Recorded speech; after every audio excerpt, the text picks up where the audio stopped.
Carlos. Hey. This is the story of Carlos, the cat people thought was just meowing until he began responding to his owner in English. Hey, I'll be back in a couple days. You got plenty of food. There's one question Tyler hears over and over again, and it still makes him laugh. Did you teach your cat how to speak English? It sounds ridiculous until you meet Carlos. Because this cat doesn't just meow, he answers, and sometimes it really sounds like a clear yes or no. She said to give you chicken.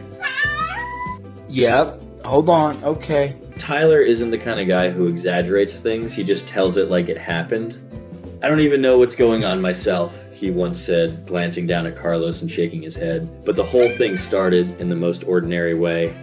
One night, then two, then 3 nights in a row, he kept hearing a cat in his garage. Hey, what are you doing? What are you doing, Carlos? The first night, Tyler figured it was just a stray passing through. The second night, same sound but longer, almost like it was calling for someone. He stepped into the garage, looked around, saw nothing. Hello? He said quietly, feeling a little ridiculous talking to empty space. We got my little bike shop cat. You like the bike shop? By the third night, everything changed. The moment Tyler opened the garage door, a small blur shot out. The cat jumped straight onto his leg, clinging to him like they'd known each other forever. Whoa, hey, buddy. Tyler laughed, instinctively reaching down to pick him up. You can't have pre-workout. Listen, buddy. No one knew where Carlos came from. No collar, no chip, nothing that suggested he belonged to anyone. The next morning, Tyler kept it simple. He's probably someone's cat. So he set him back outside, expecting him to wander home. Yeah, you hear what's happening in Ohio? But Carlos didn't leave. He jumped onto the windowsill and started crying. Not a normal meow, this was constant, desperate, like he was begging. 1 hour, 2 hours, 3 hours went by, and he was still there. This is his view. Oh, there's a bird. Winter Wonderland. Tyler stood inside watching and then finally sighed. All right, come on in. He opened the door, and Carlos ran inside like there had never been any other option. From that moment on, their story really began. What? What was that? You said you missed us? You did? Carlos wasn't shy at all. In fact, he had a huge personality. He strutted around the house like he owned the place. Tyler would just laugh sometimes, shaking his head. Why are you laying like that, man? Are you comfortable? You are? Yeah, you look comfortable. But what really caught people's attention was the way Carlos talked. He didn't just make random noises, he responded. Tyler would ask, "You want chicken?" And Carlos would make a sound that felt like a real answer. What are you doing? Mark. Hey, I'm talking to you, Tyler would say when Carlos locked eyes with him. You gonna watch the squirrels today? Maybe the birds too? And Carlos would answer. Not always perfectly clear, but enough to make anyone stop and think. You supposed to be up there? You want chicken? The strangest part, Carlos only did this with Tyler. Around other people, he was almost completely silent. He won't talk to anyone else, Tyler said. Just me. I don't know why. It sounded weird, but there was clearly something special between them. This is all my chicken. No. It's not for cats. Sometimes Carlos wanted to be picked up. He'd stand on his back legs, lift his front paws, stretching up like a little kid asking to be held. Tyler knew exactly what that meant.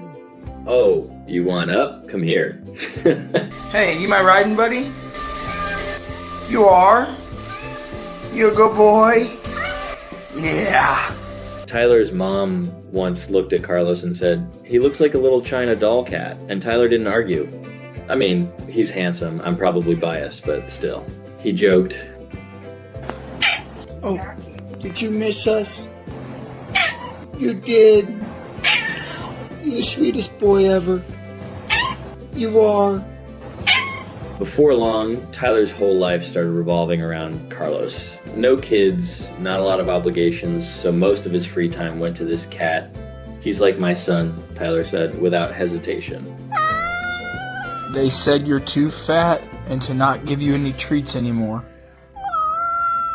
Yeah, the comments on Instagram. The smallest moments became the best ones. Tyler making a salad, Carlos sitting nearby supervising. Tyler watching TV, Carlos curled up next to him like he was watching too. You like football, huh? Tyler teased, and Carlos answered. You like watching football? You do? Who you cheering for? Hey. One of the funniest things, Carlos was obsessed with mail. Carlos. He'd paw at envelopes, okay. try to tear them open like there was something important inside. Did that say Carlos Epstein on it? Tyler That's joked, one fucking nice no, kitty right there. then leave it alone.